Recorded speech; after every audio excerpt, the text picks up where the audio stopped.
Kembali tim Jimat punya cerita.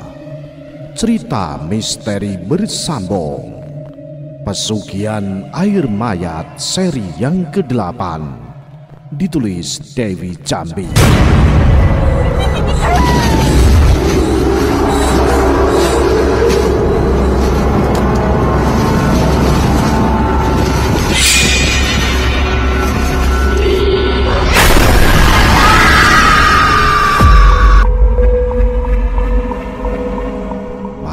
Masih di suasana atau di tempat kerja Rima, yaitu warung baksonya Gina. Apa Mbak Iis lihat anak gadis yang tadi ngikutin Ibu Gina? Kok nggak ada ya? Padahal tadi Rima lihat dia masuk ke warung waktu Rima makan. Gadis berambut panjang yang dikuncrit satu itu mengedarkan pandangannya, seraya berbisik pada temannya yang satu itu tengah memunguti mangkok kosong di meja yang sudah ditinggali pembeli. Gak ada lihat, Rim. Mbak dari tadi juga kesana kesini, tapi gak lihat Bu Gina ngobrol sama siapapun. Ia balas berbisik. Rima masih terus menatap, mencari-cari hingga ia lupa tugasnya saat ini. Sudahlah, Rim, jangan dipikirin. Kamu nungguin apa lagi? Beresin ini, Mbak gantian nyuci piring. Rima menoleh dan mengiyakan ucapan teman satu kerjanya itu.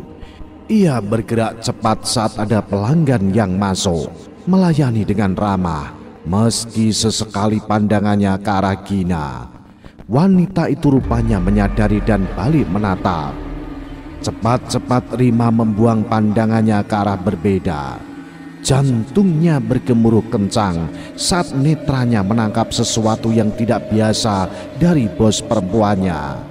Tatapan tajam yang mengintimidasi, syarat ancaman yang membuat darah gadis itu berdesir. Rima langsung mengelus dadanya dan menggeleng cepat batinnya, dan ia kembali bekerja. Saat Rima akan mengantarkan mangkok ke belakang, ia melihat Iis tengah mencuci piring. Gadis itu tampak fokus berada di depan tempat cuci piring sederhana yang terbuat dari semen dengan tangan yang terus bergerak. Mbak Is, ini mangkoknya. Gantian Gih, mumpung sepi. Mbak yang di depan biar bisa duduk sebentar, ucap Rima. Gadis yang ia ajak bicara hanya diam dan terus melakukan pekerjaannya. Mbak Is.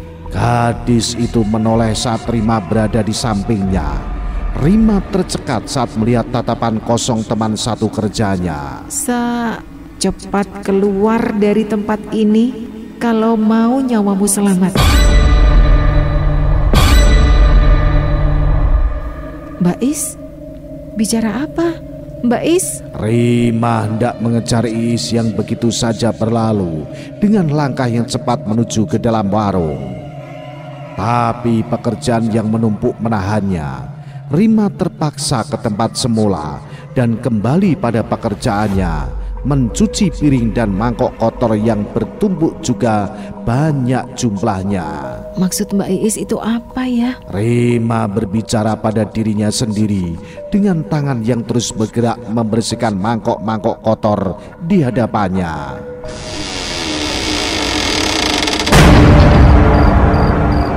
Bunyi pintu yang berada tak jauh dari dirinya mengalihkan perhatian Rima saat itu. Gadis itu menghentikan sejenak kegiatannya, lalu menoleh ke arah pintu belakang di mana bunyi tadi berasal. Seketika mata Rima membola, tubuhnya terpaku saat melihat seseorang yang baru saja masuk ke dalam ruangan dapur. Apa, Rim? Kenapa kamu melihat Mbak seperti itu? Tanya gadis yang saat itu baru saja masuk dengan tatapan heran ke arah Rima. Ia melihat wajah Rima seperti orang terkejut. Mbak, dari mana? Tanya Rima dengan suara bergetar. Matanya tetap awas memperhatikan seseorang yang baru saja masuk itu. Oh, Mbak baru saja ke toilet, Rim. Dari kemarin Mbak mules-mules. Salah makan mungkin ini. Balas gadis itu seraya merapikan lengan baju panjangnya yang ia lipat ke atas. Beneran ke toilet, Mbak? Rima memastikan. Lah iya Rin, Mbak bener-bener dari toilet. Memangnya kenapa sih Rin? Tanyanya heran. Ia merasa ada sesuatu dari pertanyaan Rima yang berulang. Ah, enggak Mbak, cuma nanya. Jawab Rima salah tingkah. Ia kembali dengan kegiatannya meskipun dengan dada yang berdebar. Rasa takut tiba-tiba menjalari tubuhnya. Beneran Rim? Iis memastikan. Rima hanya membalas dengan anggukan. Ya sudah, Mbak ke depan ya Rim. Iya Mbak. Setelah gadis itu berlalu, kembali kepala Rima dipenuhi pertanyaan yang membuatnya semakin bingung. Kalau yang barusan itu benar Liis, lantas siapa yang baru saja diajak berbicara? Apakah itu adalah hantu yang menyerupai wujud Iis? Apakah ada hantu di siang bolong? Kalau memang itu hantu, apa yang tersirat dari pesannya barusan? Ia harus segera pergi. Berbahayanya untuk nyawanya. Memangnya ada apa dengan tempat itu? Dan siapa gadis yang mengikuti bos perempuannya? Mengapa begitu mirip dengan calon istri temannya yang jasadnya hilang?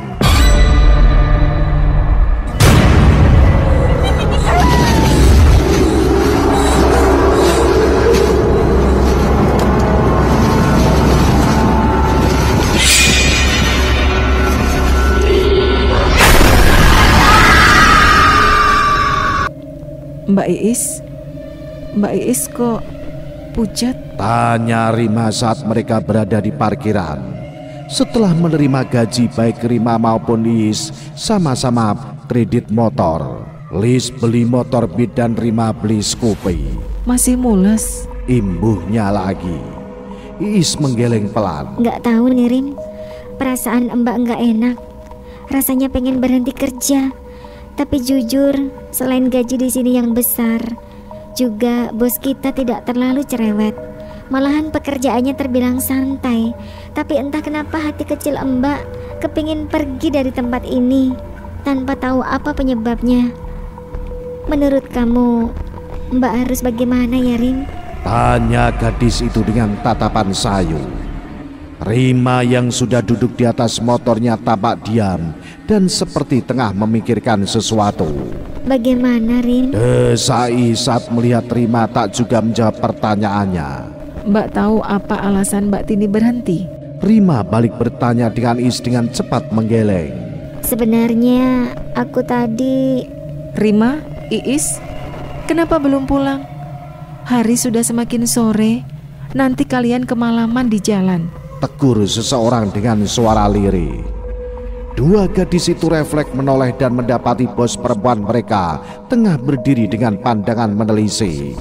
Iya Bu, kami pulang sekarang. Setelah mengangguk dan berpamitan, kedua gadis itu pun berlalu dari tempat itu, meninggalkan Gina yang saat itu menatap dengan mata nyalang, senyum tipis tersungging. Perempuan itu sempat berkata-katanya, besok dagangannya akan lebih laris manis. Impian rumah baru dan mobil baru pun akan tercapai. Rasanya dia sudah tidak sabar menanti.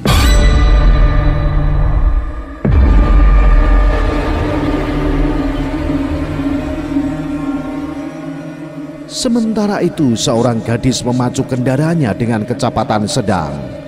Desiran angin sore menerpa wajah ayunya yang tidak tertutup helm. Ia menatap gusar barisan pohon di samping kirinya yang terlihat sama dan tinggi menutupi semburat jingga di langit sore itu. Perasaannya hampa dan didera kebimbangan. Kenapa ia tidak bahagia? Padahal saat ini gajinya besar dan dari gaji pertamanya itu, ia kini bisa merasakan rasanya mengendarai motor bagus, bukan motor butut seperti milik orang tuanya. Gadis itu menghela napas kasar. Sapuan angin dari depan yang membuat rambut panjangnya berkibar terkadang membuatnya bergidik saat sempat menyentuh kulit di leher putihnya yang panjang. Di belakangnya sebuah mobil truk dengan muatan batu bara melaju kencang memburu waktu. Beberapa kali membunyikan klakson untuk memperingati pemotor yang berada di tengah untuk menyingkir, meminta jalan untuk memperlancar laju kendaraannya. Namun gadis yang saat itu tengah melamun, seolah telinganya dibuat tuli saat pengemudi truk berulang kali membunyikan klakson untuk meminta jalan. Ia tetap berada di tengah dengan santainya hingga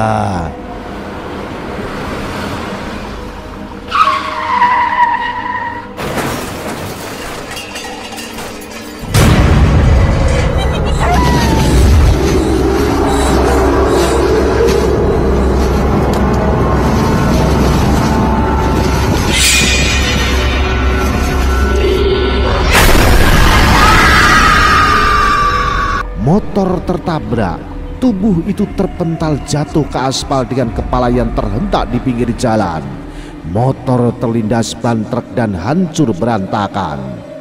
Mengetahui jika ada seseorang yang ia tabrak, pengemudi sempat menghentikan laju kendaraannya. Tapi begitu melihat di kejauhan orang berteriak, ia takut dan memilih kabur, meninggalkan gadis yang masih bernapas satu-satu menunggu pertolongan dengan kepala bersimbah darah. Dalam keadaan yang semakin lemah karena darah terus mengucur dari kepalanya, samar-samar matanya menangkap sosok menyeramkan dengan wajah basah berlendir berkulit pucat yang berbicara kepadanya. Kowe tumbalku.